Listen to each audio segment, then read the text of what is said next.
أعوذ بالله من الشيطان الرجيم بسم الله الرحمن الرحيم ألف لام ميم ذلك الكتاب لا ريب فيه هدى للمتقين صدق اللہ العظیم۔ سورہ البقرہ کی پہلی آیت آپ کے سامنے تلاوت کی ہے۔ سورہ البقرہ جو ہے یہ مدنی صورت ہے، مدنی دور کے جو ہے ابتدا میں نازل ہوئی۔ اس سے پہلے جو مکی صورتیں نازل ہوئیں ان میں توحید و رسالت اور آخرت پر بڑے مدلل انداز سے بیان کیا گیا ہے۔ تو مدنی صورتوں کے اندر چونکہ مدینہ کے اندر ایک اسلامی اسٹیٹ قائم ہو گئی تھی، تو اسلامی اسٹیٹ کے لیے مختلف جو مراحل آ رہے تھے، تو اس میں اللہ تعالیٰ نے زندگی کے مختلف شعبوں کے بارے میں اہل ایمان کو رہنمائی دی ہے۔ معاشرت کے بارے میں، معیشت کے بارے میں، اقتصادیات کے بارے میں، سیاست کے بارے میں اللہ نے ابتدائی ہدایات جو ہیں اس صورت کے اندر دی ہے۔ تو صورت کا آغاز جو ہے وہ ان الفاظ سے ہو رہا ہے کہ الف لام میم ذالک الکتاب لا ریب فیہ ھدی للمتقین۔ یہ ایک کتاب ہے لا ریب فیہ، جس میں کوئی شک نہیں، یہ اللہ کی طرف سے نازل شدہ ہے۔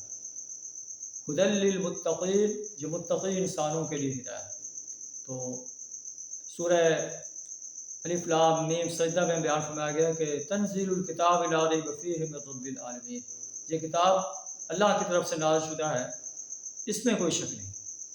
سورہ یونس میں اللہ تعالیٰ نے ارشاد فرمایا یا ایھا الناس قد جاءتکم موعظۃ من ربکم وشفاء لما فی الصدور وہدی ورحمۃ للمؤمنین، اے دنیا کے انسانوں، تمہارے پاس تمہارے رب کی طرف سے نصیحت آ گئی اور جو تمہارے دلوں کے لیے شفا ہے، وہدی ورحمۃ للمؤمنین، ہدایت اور رحمت ہے ان انسانوں کے لیے جو مومن ہیں۔